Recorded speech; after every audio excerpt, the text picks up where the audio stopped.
Menurut Dohan, tidak peduli siapa yang berada di samping Marquez, hasilnya hampir selalu bisa ditebak.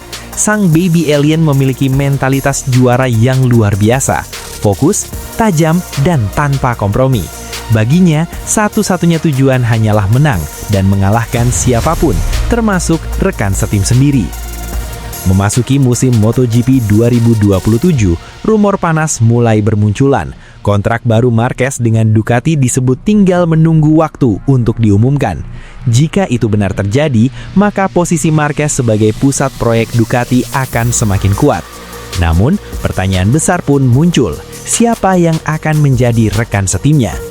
Nama Francesco Bagnaia justru dikabarkan akan hengkang. Ia dirumorkan bergabung dengan Aprilia dan berduet dengan sahabatnya, Marco Bezzecchi. Jika ini terjadi, kombinasi keduanya bisa menjadi ancaman serius di grid.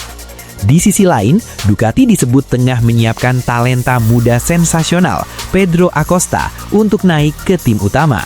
Perpaduan pengalaman Marquez dan agresivitas Acosta tentu terdengar menjanjikan. Namun, bagi Dohan, semua itu tidak akan mengubah satu hal. Marquez tetap Marquez. Seorang juara sejati, kata Dohan, tidak pernah peduli siapa rekan setimnya.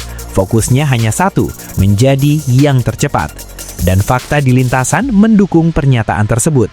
Sejak debutnya pada 2013, Marquez nyaris tak pernah kalah dari rekan setim dalam satu musim penuh. Nama-nama besar seperti Dani Pedrosa dan Jorge Lorenzo pun pernah merasakan kerasnya tekanan tersebut. Bahkan saat berbagi garasi dengan adiknya sendiri, Alex Marquez, dominasi itu tetap tak tergoyahkan.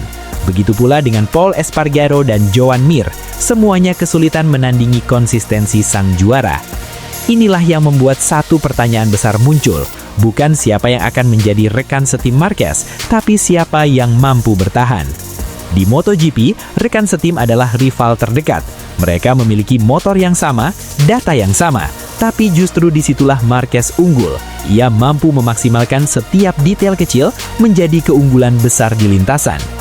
Dohan menegaskan, hanya pembalap dengan mental baja yang bisa bertahan di samping Marquez. Tanpa itu, mereka hanya akan tenggelam dalam bayang-bayangnya.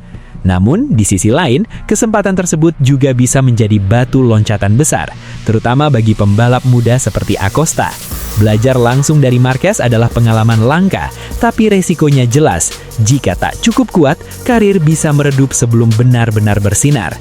Menuju 2027, bursa pembalap dipastikan akan semakin panas. Setiap perpindahan akan menciptakan efek domino di seluruh grid. Namun, di tengah semua spekulasi itu, satu hal tetap pasti. Marc Marquez akan selalu menjadi pusat perhatian. Dan siapapun yang berdiri di sampingnya harus siap menghadapi tekanan luar biasa. Karena di MotoGP, ini bukan hanya soal kecepatan. Ini tentang mentalitas. Dan dalam hal itu, Marquez sudah membuktikan dirinya sebagai salah satu yang terbaik sepanjang sejarah.